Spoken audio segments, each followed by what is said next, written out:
important even just a couple of days working with Jaron Boots Ennis is going to be for Canelo, just to see a bit of the tempo, a bit of that switching of stance, because let's be honest, there's not many guys that Canelo has fought that have fought out of both stances and done it as fluidly as Boots Ennis or as Bud Crawford will do it. Bien, bien hecho. Bonita quinta otra vez ahí.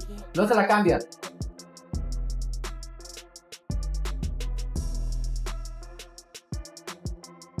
Fight, not Crawford. I don't think Boots fight like Crawford at all. That was just I think the comparison they was making initially was just as they both were switch hitters and they both could be so naturally. That's really the only thing that they do the same. The boxing world is shocked after news broke that Canelo Alvarez has been sparring with Jaron Boots Ennis ahead of his fight with Terence Crawford. Bien, bien, bien. Dándole las cinturas bien, bien hecho. Bonita quinta otra vez ahí. No se la cambia.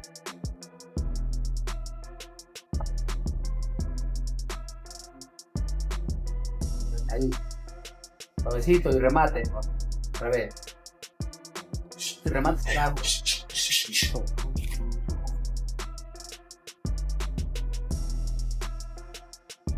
Suavecito y remate. Un pasito atrás y ahorita.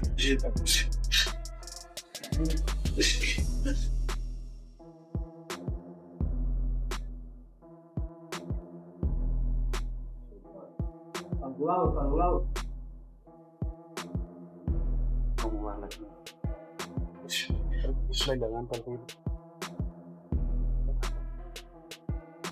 Many see this as a strong statement of intent from Canelo's camp.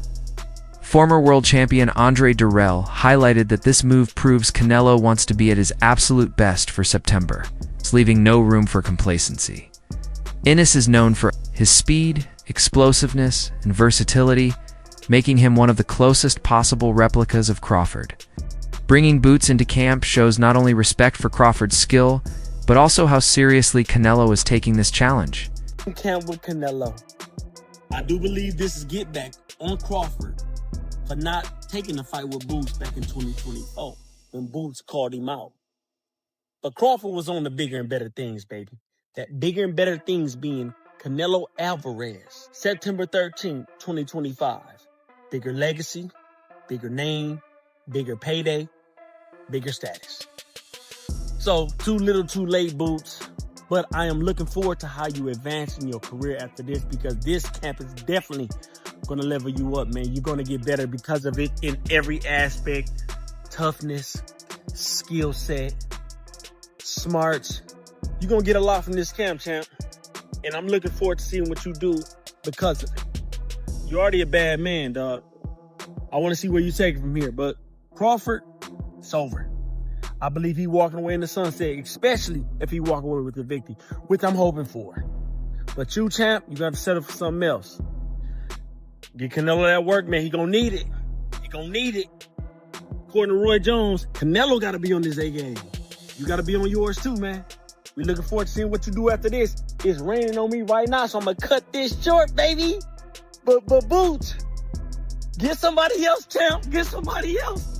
Boxing Orbit shook the fight world by tweeting a picture of Canelo Alvarez sparring with Jaron Ennis. Their post read, Canelo Alvarez sparring with Jaron Ennis ahead of his bout with Terence Crawford on September 13th, sparking intense reactions among fans and analysts worldwide. Trainer Greg Hackett sees the decision to bring Ennis into Canelo's camp as one of the most talked about moves leading up to the Crawford fight. To him, the reaction from fans and media is understandable because nobody expected such a collaboration. At first glance, it might seem curious or even amusing, but Hackett emphasizes there's nothing random about it. Canelo is preparing for an opponent like Terence Crawford, someone who thrives on ambition, adaptability, and relentless drive.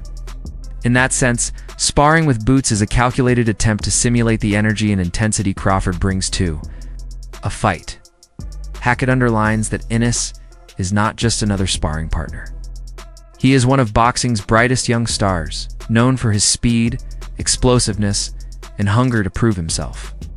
By surrounding himself with that kind of challenge in camp, Canelo ensures he is pushed every single day. For Hackett, What some dismiss as a camp gimmick is actually part of a well-thought-out plan. He believes Canelo's team is showing respect for Crawford by preparing in a way that leaves no room for surprises on fight night. I don't know, because there's things I know about camp and how they want things to go. So is it going to be that way? Is y'all going to try to alter the camp, or is y'all going to let them go? Or, I mean, is y'all looking to still? Give me the psychology behind both sides. What does Jaron Ennis get from this? What does Canelo Alvarez get from this? I mean, Jaron Ennis get from it being in with the elite, a guy who's prepared for everything.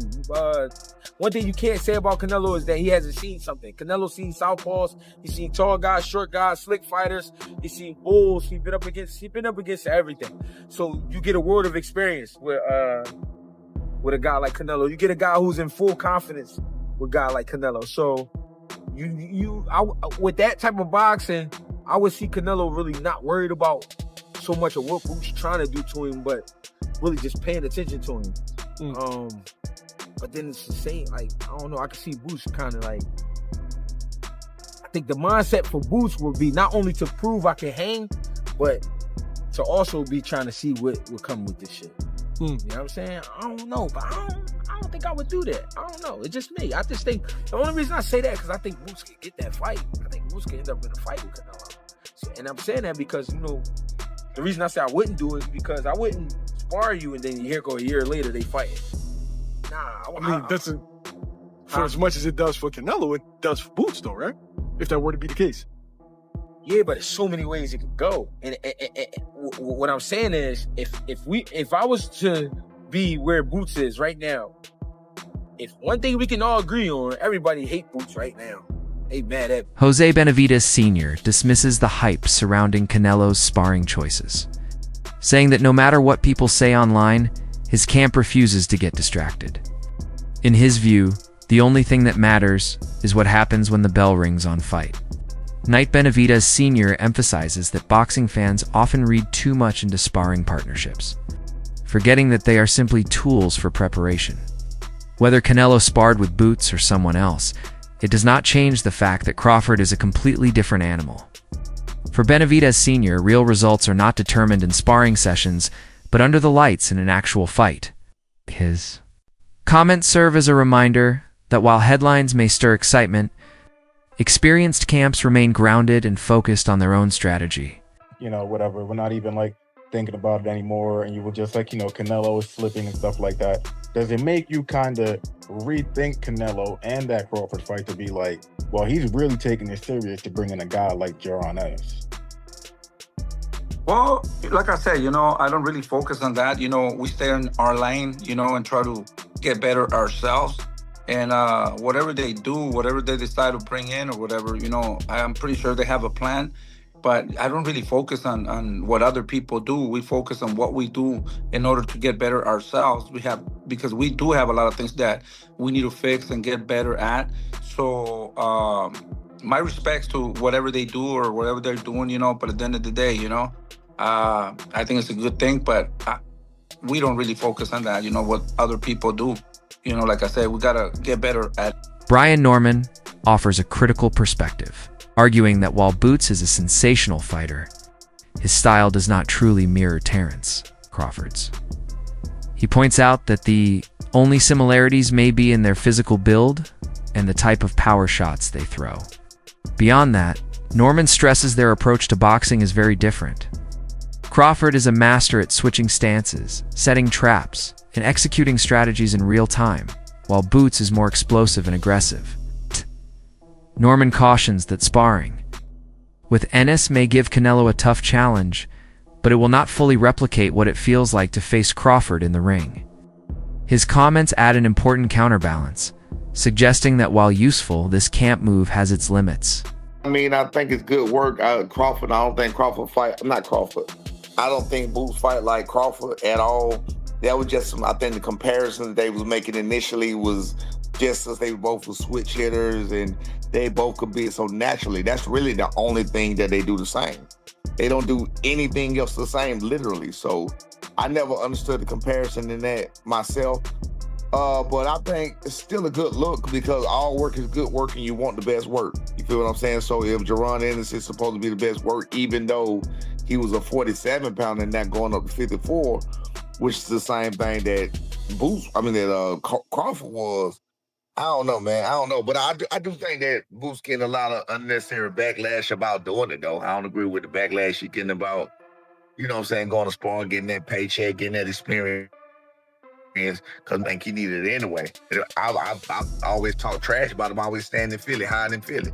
You don't want to go outside to spar. You don't want to go outside to do nothing else. So in this case right here, I think it's well needed for his career. It's needed for the building of a fighter. You know what I'm saying? You got to go out. You got to go in certain different types of territories and, you know, places and get that kind of work. So, I mean, I think Boots getting a lot of unnecessary criticism. And if I'm defending him, you know it's real. You know what I'm saying? So I think he's getting a lot of unnecessary criticism, talking about sellout and all of that. That's some bullshit. Aid Oladipo gives a sobering reminder of where Canelo stands today compared to his prime years. Points back to the Golovkin rematch in 2018 as the moment when Canelo looked at his absolute best. According to Oladipo, that was 7 years ago. And since then, although Canelo has remained elite, he has not looked quite as sharp or untouchable. This raises the question of whether even smart training moves like sparring with Boots can bridge the gap between his current form and Crawford's peak momentum. Oladipo's assessment places pressure on the Alvarez camp, suggesting they may be working overtime in sparring because they know today's version of Canelo needs extra reinforcement. I don't think that Crawford is fighting the best Canelo anymore. Again, the Canelo I'm talking about, I mean, second Golovkin fight, I thought he was fucking incredible. That was, when was that? That feels like a long time ago. Second Golovkin fight was 2018. So I'm saying peak Canelo, although still very, very good people, peak Canelo for me was 6 years ago. It's a long time, or 5.5 years. That's a long time. In fact, exactly 15th of September. So it'll be to the day 5 years. Have I got them? What was I talking about? Sorry, 7 years ago? Jeez, that's a long time ago. Where some might say peak Crawford was Errol. So, shit, I didn't realize how long ago that was. And he's clearly not that same guy anymore. It clearly isn't. He's no longer fighting elite fighters. I mean, unless you're going to say William Skull was elite. Edgar Berlanga, no. Munguia, no. Jamel, no. John Ryder, no. The third Golovkin fight, no.